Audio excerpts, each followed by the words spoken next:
should be working on? We had good effort overall in everything, offense, defense, and special teams. We still had a couple, put the ball on the ground twice in the second half. That's our responsibility. Not using the right fundamentals and holding on to the football. And a couple penalties here that we need to clean up and some missed tackles. How about USC? Look at their film over the weekend. Yep. What'd you look at? Good football team, very explosive on the offensive side of the ball. Has the best set of wide receivers in the country. I mean, I don't think anybody would argue when you have Woods and Lee, two outstanding guys. Arguably the first pick of the draft, one of the top quarterbacks out there, in Matt Barkley. Then they added Silas Red at the running back spot. Athletic on the defensive side of the ball, and always really good in special teams. So, complete football team. How surprising is it that they have 2 losses at this point to you? I don't pay attention to any of that. So. What stood out from watching their game against Arizona? What do the Wildcats do well? Well, number 9 stood out a little bit. I mean, 16 catches for 345 yards. He also threw in a 73-yard kickoff return. So I think that's enough work for 2 weeks. And if they want to give him this week off, I wouldn't object to it. So, good football. I mean, there was a lot of explosion plays, both sides of the ball. It was a good football game. Is there anything from last year that you can implement this year with those guys, with Lee and Woods? You saw last year that maybe you might do something a bit different this year in the back end? No, I mean, I think everybody knows when you're going in to play USC that you got to stop Woods and Lee, but I don't think anybody's really done a good job of it yet, and that's a credit to those guys of how talented those 2 guys are.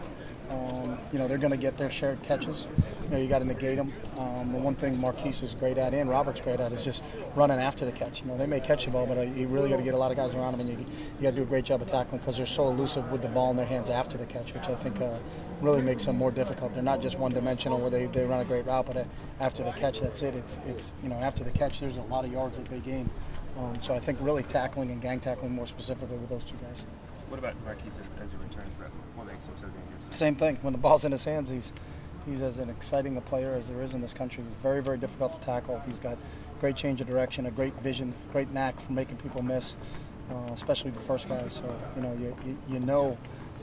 that usually one guy's not going to bring him down. We've got to get a lot of guys around him. You guys recruited him. Is this about kind of the threat you thought he'd be at this stage in his career? We knew he was a really good player, but I don't think anybody, could have predicted that, when he's a sophomore that he had this type of impact. I mean, the game on last Saturday was, one for the ages. I'm not sure. I don't know how many other receivers have had 304. I know it was a Pac-12 record. I mean, you're up there with talking with some of the best receiving games in the history of the college football. So. Between Barkley and Lee and Varner, you're talking about some of the best offensive players in the country. Is there any party that's going to be able to sort of have an appreciation as you're watching the game, you think, Saturday for just kind of the talent that's on the field, or just get caught up in it? We're coaching the game. Yeah.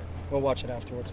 Ifo and Terrence went up against those guys last year, obviously. How much different of players are Ifo and Terrence this year? How much have they progressed in that past year since I think last year's game? they've improved, since our game against them was a long time ago. So I think everybody's improved, but I think they've improved too.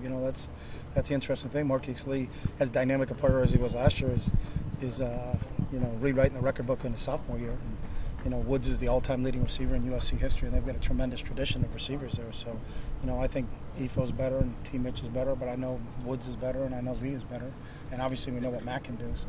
In what way are Ifo and Terrence better than they were? Got more confidence. They got a better understanding of what we're doing. They're a little stronger. They're a little faster. They're a year advanced. They got more experience. So. You expect USC to play with a little sense of desperation at this point? I don't know anything about USC. I don't coach them.